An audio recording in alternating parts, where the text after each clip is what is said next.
Hey guys, welcome back to another episode of Sound 101. This one's a little bit different. We've had a lot of people ask questions like, hey, I just bought my Deity Connect system, but how do I use it? Yeah, you guys didn't exactly tell us in a video how to use it. So that's what we're gonna do today on Sound 101.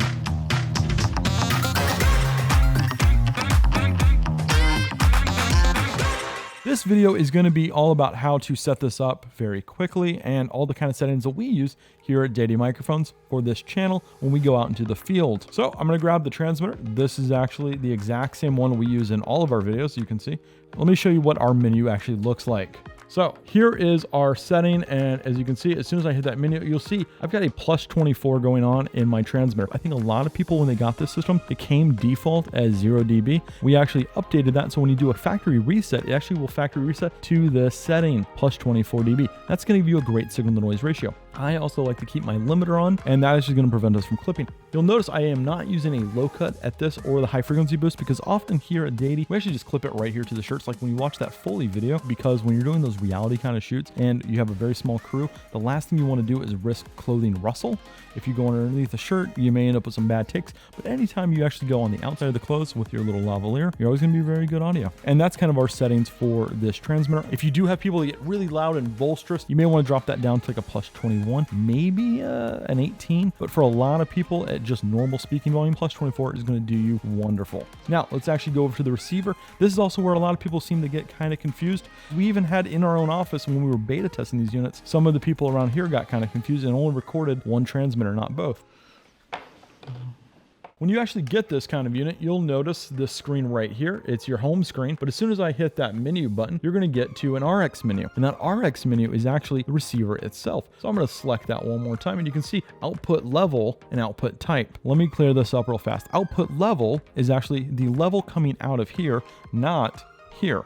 Okay, so you set your sensitivity here like we did in the gain stage video, and you set this level to match. What's important here is if you're going into a DSLR, you're going to want to reduce this quite a bit, because DSLRs do not have the best preamplifiers, especially something like the Panasonic series that can only go like say negative 12 dB. They don't have a lot of control in their preamps, so you're going to want to send it a softer signal. So what I'm going to do is quickly just go into this, and I'm going to show you what my settings are. I like my A output at negative 9 dB and my B output as a plus 12. Now you might say, why do you have two separate settings?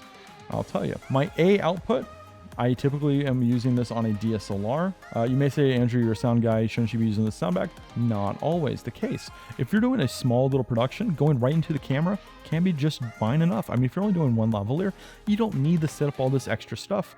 Something like this is perfect for going right into a DSLR. That's why we included the DSLR cable. Now, the important part is, if you're going into a DSLR, to also set it into DSLR mode. What DSLR mode is going to do is it's actually going to let you put transmitter A on the left, transmitter B on the right, so you can get isolated recordings. I'm going to do that right now. I'm going to go back one. I'm going to go into my output level. As you can see, mono is selected. Now let me show you the different options here. As you can see, we have XLR mode and DSLR mode. So if you are going into something like a Zoom F8, Zoom F4, Mix B3, all those kinds of different audio records, you're going to want to choose XLR mode. If you're going into a camera with XLR, you're going to want to select XLR mode. And XLR mode is going to give you an option to record A output as transmitter A, B output as transmitter B. If you need something like transmitter A on both channels, in post-production in Adobe, right-click on your footage and select what channels you want and where do you actually want them routed. It's actually very simple, and you can actually copy and paste that attribute to the rest of your footage. When you're doing something like this and you're setting up your Deity Connect, you can either go XLR, don't forget to change your receiver over to XLR mode. If you're using DSLR mode, don't forget to set it up for DSLR mode and use the actual proper cable. So different modes, different cables, pretty simple. Negative 9 on the receiver seems like a pretty good setting. Plus 24 on the transmitter seems like a pretty good setting. I like to use a limiter, but not necessary for you. Also, one last question that we get asked a lot is, I opened up my system, I turned it on, and the screens went black immediately. Well, that's actually your screen lock, and what you can do is actually go into the menu, set it from the default setting to something that you actually may find a little bit more reasonable, like 30 seconds to a minute. I like to set mine to 15 seconds because if I've already made my changes here, and I've already placed that on talent, I'm good to go. And if I need to make any more adjustments, remember, you can just make all those adjustments on your receiver. You don't necessarily need to go back and fiddle. So let the screen go black and give yourself a little bit better battery life. Well, again, I hope this guide was really helpful for you guys. If you have any more questions about your Deity Connect system, ask them in the comments below and we will get to answering those questions immediately so you can get back on set and recording some beautiful audio. I'm Andrew from Deity Microphones. Thank you for watching.